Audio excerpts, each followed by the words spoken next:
సికింద్రాబాద్ శ్రీ ఉజ్జయిని మహంకాళి ఆలయంలో బోనాల సందడి నెలకొంది. ఆనవాయితీగా వస్తున్న ఆచారం ప్రకారం అత్తిలి కుటుంబీకులు మొదటి బోనం అమ్మవారికి సమర్పిస్తారు.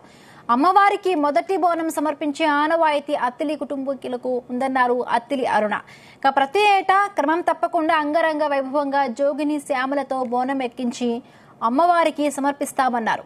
ఉజ్జయిని మహంకాళి అమ్మవారి కృప తెలంగాణ ప్రజలపై ఎల్లప్పుడూ ఉండాలని కోరుకుంటున్నట్లుగా తెలిపారు అత్తిలి అరుణ.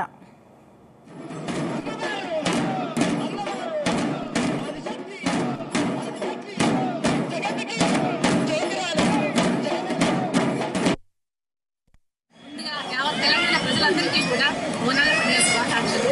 ఆడపడుచులందరూ ఎప్పుడు కూడా ఎదురు చూస్తూ ఉండే పండుగ అటువంటిది ఇది. అందరూ ఎదురు చూసినటువంటి ఆ రోజు రాని వచ్చింది. ఒక 10 రోజుల నుండి కూడా అమ్మవారు ఎదుర్కొచ్చినప్పటి నుండి కూడా ఉజ్జయిని మహంకాళి టెంపుల్ అంటే చాలా ప్రసిద్ధిగాంచింది. అమ్మ కొలిచిన వారికి తోడు బంగారంగా నిలుస్తుంది. ఏది అడిగినప్పటికీ కూడా అది సమర్పిస్తుంది అమ్మ. కాబట్టి ఇంకా ఇయర్ భక్తులందరూ కూడా ఇంకా ఎక్కువ వస్తున్నారు, అమ్మని కొలుస్తున్నారు.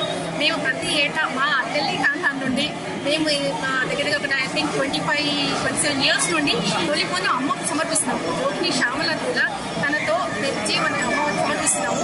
ఆ ఆనవాయితీ ఇంకా కొనసాగుతూనే ఉంది. ఇలాగే ఇంకా కొనసాగుతూనే ఉండాలని మనస్ఫూర్తిగా కోరుకుంటున్నాను. ప్రజలందరూ కూడా ఆనందంగా సంతోషంగా ఉండాలని మనస్ఫూర్తిగా కోరుకుంటున్నాను.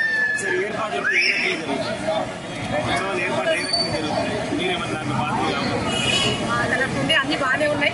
ఇక్కడ స్థానిక ఎమ్మెల్యే గారు శ్రీనివాస్ యాదవ్ గారు ఇప్పటికే 2 మీటింగ్లు పెట్టారు. ఆయన వచ్చి కూడా పర్యవేక్షించారు. కొంచెం అక్కడ సరౌండింగ్స్ అందరూ చూసుకున్నారు. మీటింగ్ కోఆర్డినేటర్తో ప్రతి ఒక్కరు అధికారులతో కోఆర్డినేటర్తో మీటింగ్ కూడా పెట్టడం జరిగింది. అందరూ కూడా అలర్ట్ గా ఉన్నారు. వచ్చే భక్తులకు ఎటువంటి ఇబ్బందులు కలగకుండా చూసుకోవాలని అందరి ప్రయత్నం.